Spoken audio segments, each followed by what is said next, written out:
Quero começar a meditação de hoje contando sobre uma meditação que o Ramon, que ali está sentado, ele é o líder espiritual do Coral Vivate. E ele mandou, todos os dias ele manda uma mensagem para o coral, e ele mandou uma meditação intitulava-se Meio Termo. Nessa meditação, ela quer dizer como é que você pode encontrar um ponto de equilíbrio entre situações conflitantes. Aí conta a seguinte história na meditação.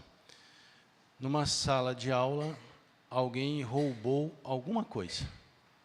E nessa sala havia um menino que era filho de... Eu vou parafrasear aqui, não diz na meditação, mas vamos imaginar. Filho de traficante, o irmão era ladrão, o outro era bandido, e esse menino estava na sala. Então todos falaram, olha, vamos revistar a mochila dele, porque certamente ele roubou o bem. E a meditação diz, onde encontrar o meio termo para isso? Onde encontrar o ponto de equilíbrio para isso? E aí, na meditação, ele sugere que, para que não haja discriminação, que não julgue erradamente, a sugestão foi, vamos abrir a mochila de todos indistintamente.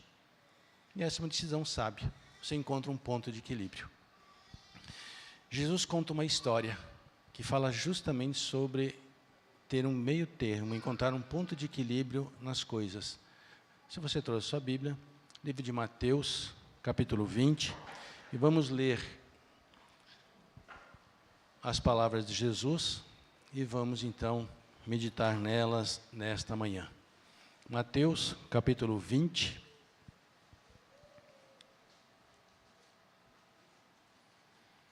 E vamos ler os versos 1 a 16. Porque o reino dos céus é semelhante a um homem, dono de terras, que saiu de madrugada para contratar trabalhadores para a sua vinha. E tendo combinado com os trabalhadores o pagamento de 1 denário por dia, mandou-os para a vinha. Saindo por volta das 9 horas da manhã, viu na praça outros que estavam desocupados e lhes disse, vão vocês também trabalhar na vinha que eu lhes pagarei o que for justo. Eles foram. Tendo saído de novo, perto do meio-dia, e às 3 da tarde, fez a mesma coisa. E saindo por volta das 5 horas da tarde, encontrou outros que estavam desocupados. E lhes perguntou, por que vocês ficam desocupados o dia todo? E eles responderam, porque ninguém nos contratou. Então ele lhes disse, vão vocês também trabalhar na vinha. Ao cair da tarde, o dono da vinha disse ao seu administrador, chame os trabalhadores e paga-lhes o salário, começando pelos últimos, indo até os primeiros. Chegando os que estavam contratados às 5 da tarde, cada um deles recebeu 1 denário. Ao chegarem os primeiros, pensaram que receberiam mais, porém também estes receberam 1 denário cada um. Mas tendo recebido, começaram a murmurar contra o dono das terras, dizendo, esses últimos trabalharam apenas 1 hora, mas você os igualou a nós, que suportamos a fadiga e o calor do dia. Então, o dono disse a um deles, amigo, não estou sendo injusto com você. Você não combinou comigo a trabalhar por 1 denário? Pegue o que é seu e pode ir embora. Depois, pois, quero dar a este último tanto quanto dei a você. Será que não me é lícito fazer o que quero com o que é meu? Ou você ficou com inveja porque eu sou bom? Assim, os últimos serão os primeiros e os primeiros serão os últimos. Sobre o que Jesus está falando nesta parábola? Qual é o assunto dessa parábola? O assunto não é pagamento de funcionários. O assunto é a soberania de Deus em ser justo, ou a soberania justa de Deus. Portanto, ao olharmos para essa parábola, nós devemos ter em mente, trabalhe para Deus, confiando que Ele será justo em recompensar você. Trabalhe para Deus, pensando que Ele será justo em sua recompensa. Eu conversei com uma pessoa sobre esta parábola, me colocando numa situação, dizendo, se eu contratasse uma pessoa para trabalhar na igreja, e contratasse a pessoa pela manhã, bem cedinho, 7 horas da manhã, ela trabalhasse até às 6 da tarde, e eu daria a ela um valor de R$1.000 pelo serviço do dia. E contratasse uma outra pessoa às 5 da tarde e trabalhasse só até às 6 horas da tarde, e eu pagasse os mesmos R$1.000, o que você pensaria de mim? A pessoa disse: o senhor seria injusto. No mínimo, o senhor estaria ofendendo a pessoa que trabalhou das 7 da manhã até as 6 da tarde. Ou, ainda mais, o senhor seria cruel em fazer isso. Mas é isso que a parábola nos apresenta. Por isso, o título da mensagem é Justiça Injusta. O contexto desta parábola, para nós compreendê-la, está no pedido do jovem rico, quando ele diz: o que farei para herdar a vida eterna? O que me falta ainda que eu possa fazer para ganhar a vida eterna? E também está na declaração de Pedro, quando Pedro diz: Senhor, nós deixamos casa, deixamos tudo para te seguir, o que nós ganhamos com isso? Nesse contexto, nós temos a parábola. Nos primeiros serão os últimos, na declaração de Cristo. Jesus muda a ordem das coisas, mostrando que nós somos recompensados, não por algum mérito nosso, mas só e unicamente pela misericórdia e bondade do Senhor em trabalharmos para Ele. Portanto, trabalhe para Deus, confiando que Ele será justo em sua recompensa para contigo. Deus contrata trabalhadores e paga o que é justo, diz os versos 1 a 9. Eu lhe darei o que é justo, está escrito. Aqui está a maneira como Deus age conosco. Quando ele diz na parábola, eu pagarei o que é justo, ele está mostrando a questão espiritual desse estudo, e que tem a ver com a nossa vida, e nós vamos ver isso claramente. Deus não recompensa. Ele não nos recompensa, porque nós temos algum mérito diante dele. Mesmo porque não há mérito nenhum naquilo que nós fazemos para Deus. O mérito dele nos recompensar é só unicamente na sua justiça, ou seja, na sua bondade. Se nós fôssemos exigir alguma coisa de Deus, ainda seríamos injustos em exigir, porque Deus tem muito mais a nos dar do que aquilo que nós mesmos pensamos em merecer. Além disso, nós não temos nenhum mérito para chegar diante do Senhor e exigir alguma recompensa. A maneira de Deus proceder conosco é que Ele nos recompensa segundo a bondade dEle e não segundo o que nós fazemos para Ele. Por isso, a declaração de Pedro e do jovem rico está totalmente fora da realidade do que Deus é. Deus age de uma forma a qual diz Isaías 58, que os pensamentos dele são muito maiores do que os nossos. Ele tem bênçãos muito maiores do que nós imaginamos. Nós não precisamos barganhar com Ele para receber alguma coisa como pagamento. O pagamento que Deus dá nunca é justo. Por quê? Porque, na verdade, nós não somos merecedores de nada. Portanto, não é justo Ele nos dar absolutamente nada. O justo seria Ele não nos pagar com absolutamente nada. Nenhuma bênção, nenhuma misericórdia, nenhum perdão, nada, porque nós não somos merecedores de absolutamente nada. É isso que ele está mostrando na parábola. Nós não somos merecedores de receber a graça do perdão, pois se nós pecamos, nós somos merecedores de receber a punição e não o perdão. Portanto, ele nos concede gratuitamente algo que nós não somos merecedores. Nós não somos merecedores de receber dele a proteção que recebemos dia a dia. Por onde formos neste mundo, os anjos do Senhor estão nos guardando. E nós não somos merecedores disso. Nós não somos merecedores de receber o sustento que nos concede dia a dia, de uma forma tão bela como a Érica colocou hoje às crianças, dos alimentos que dia a dia Deus coloca à nossa mesa. Da proteção que Ele nos dá diária. Nós não somos merecedores disso. E por mais que façamos, não mereceremos nada disso. Mas Ele bondosamente nos concede. A maneira como Deus age com cada um de nós é na base da sua bondade e não do nosso merecimento. Deixa eu dizer algo a você. O trabalho por si só já é uma bênção. Na parábola, eles estão na praça, ociosos, sem fazer nada. E não fazer nada talvez seja uma das maiores maldições que possam existir. Ele diz, ninguém nos contratou. E ficar sem fazer nada é horrível. Você sabe que os guerrilheiros que estiveram na guerra contam que a pior tortura não eram eles serem fragilizados, apanharem ou coisa assim, mas é eles serem jogados numa cela escura sozinhos. Randall Robinson, que foi um dos 10 maiores pregadores do mundo, ele conta uma história de um amigo que aos 50 e poucos anos perdeu o emprego. Demissão, a empresa faliu, e ele conta que este amigo andou pela cidade à procura de emprego. Uma semana, um mês, vários meses, não conseguia emprego. Ele conta que este amigo ficou tão desesperado que chegou ao ponto de pensar em suicídio, porque ele não conseguia emprego. Portanto, trabalhar é uma bênção. Não reclame se você tem coisas a fazer. Não diga para Deus, Senhor, tenho que levantar cedo para trabalhar. Agradeça. Porque as pessoas mais tristes nessa parábola não são os que foram trabalhar na vinha, eram os ociosos, que não tinham nada a fazer. Agradeça a Deus por você ter algo a fazer. E se a igreja o convidar para desempenhar uma função nela, não diga, não tenho tempo, estou cansado, tenho os afazeres. Dedique-se, pois Deus o abençoará grandemente se você o servir em sua obra.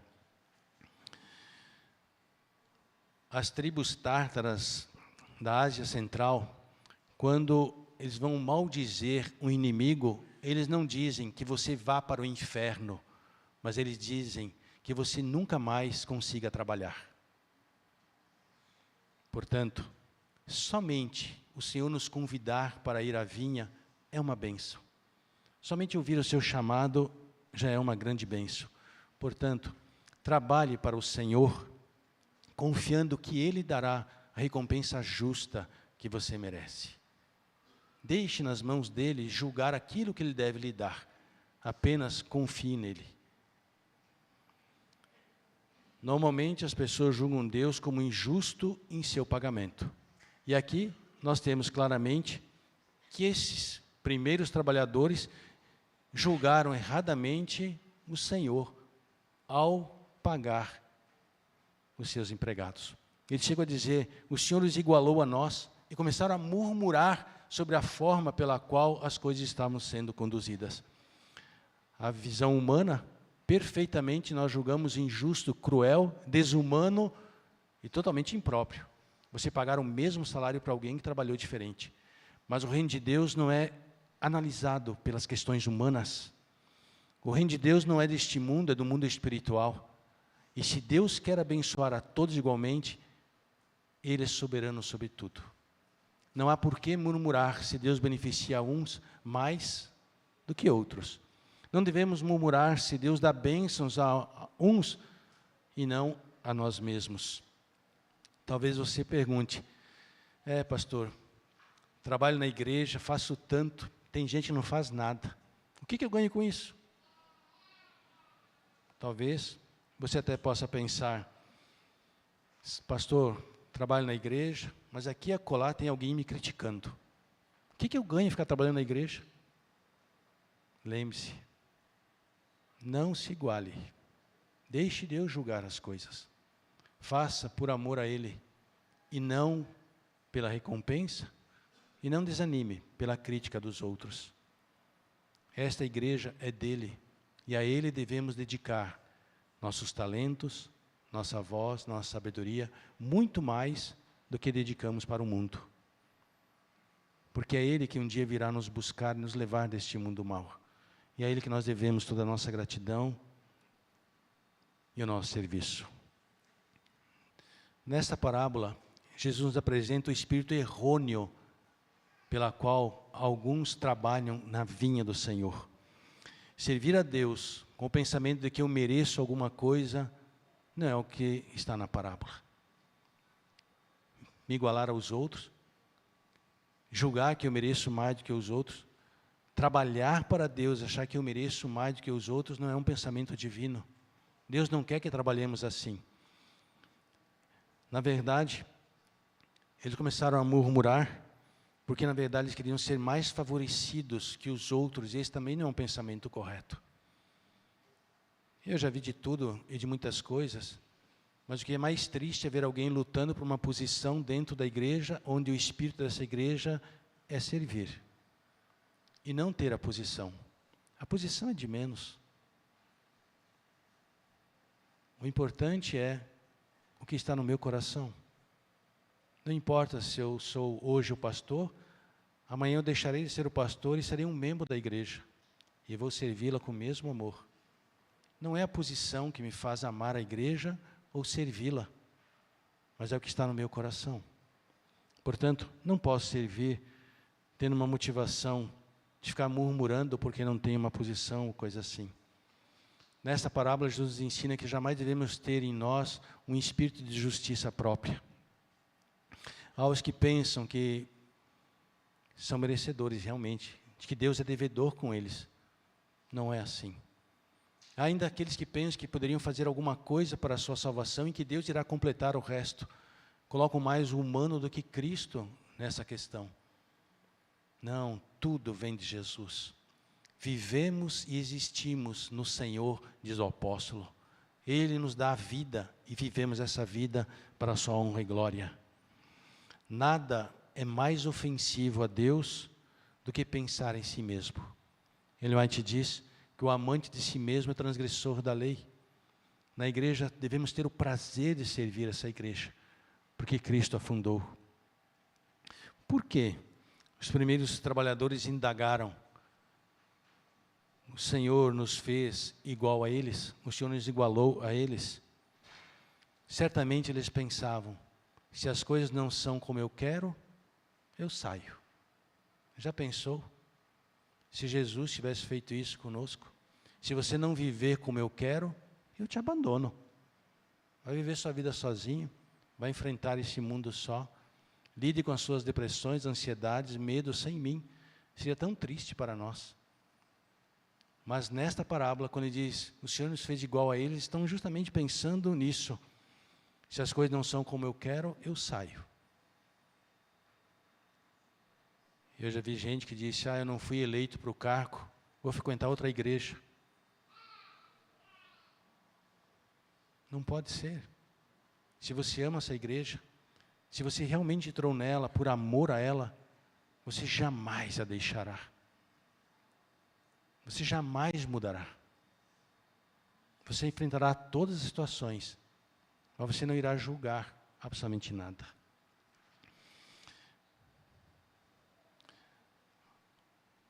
Os últimos, os primeiros que reclamaram, murmuraram porque, na verdade, eles não podiam aceitar que outros eram mais beneficiados que eles mesmos. Como que pode?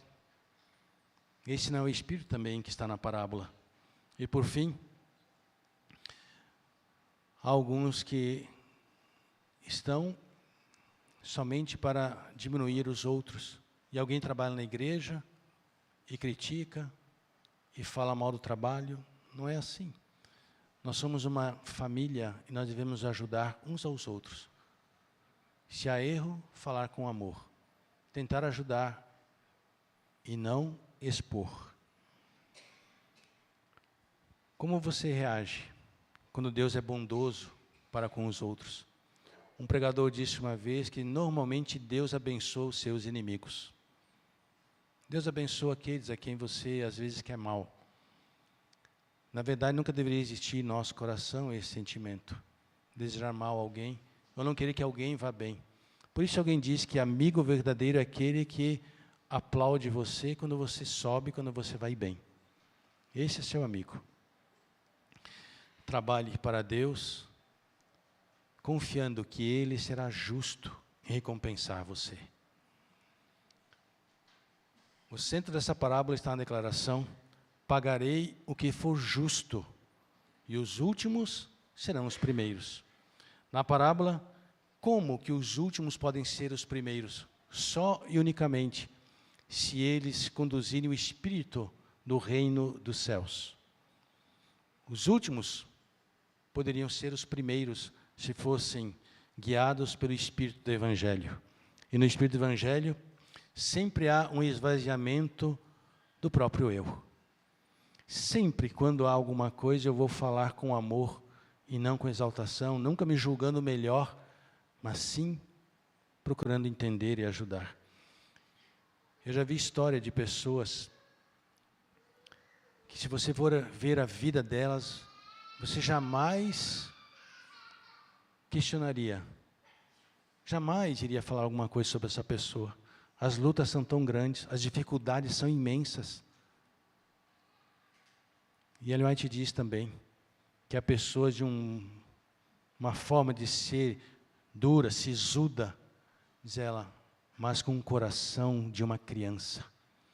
Que você olha para essas pessoas, você as julga rude e indelicadas, mas são as pessoas sinceras e que Deus as usa. Portanto, devemos banir do nosso coração qualquer contenda, para que Cristo habite nele e reine em nosso coração. O verdadeiro espírito daqueles que fazem parte da vinha, do reino do Senhor, é verdadeiramente uma renúncia diária do seu próprio eu.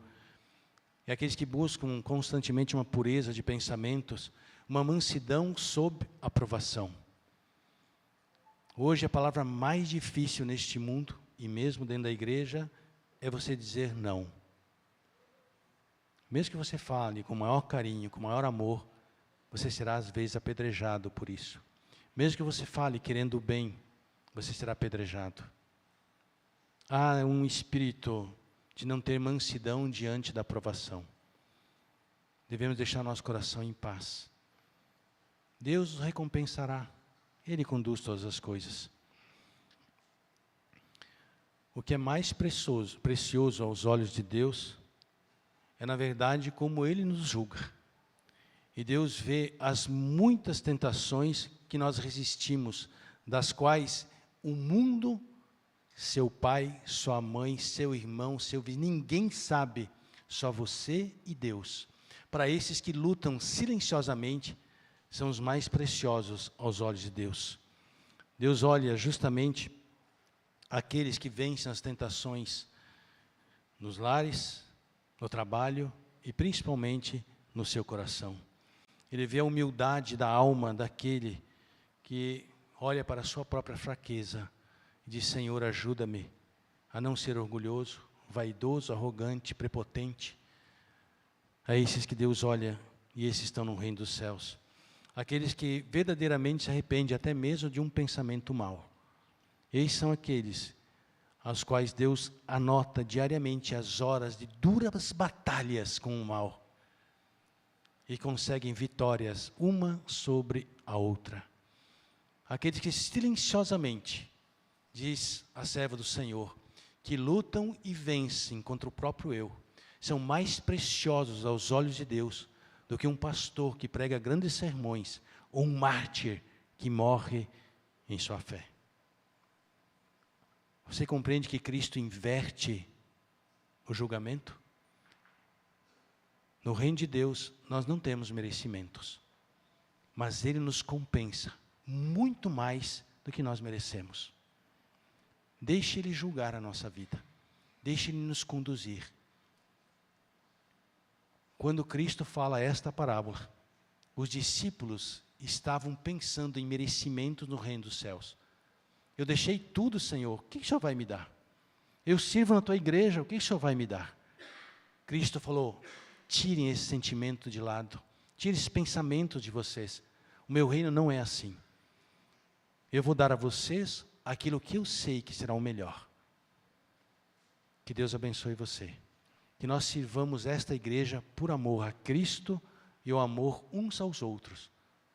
Que Deus nos conduza hoje e sempre. Amém. Feche seus olhos para nós orarmos. Senhor, nosso Deus e nosso querido Pai, nós queremos te agradecer pela tua palavra e ajuda-nos, Senhor, a vivermos no teu reino, no reino espiritual, com o prazer de te servir, certo de que o Senhor nos recompensará muito, mas muito mais do que nós imaginamos. Nós te louvamos pelas tuas bênçãos, teu cuidado, em nome de Jesus. Amém. Amém. Hoje nós vamos encerrar o culto cantando um hino É o hino de quem que nós vamos cantar hoje? Além do Rio. Da irmã Lígia, que é a nossa diretora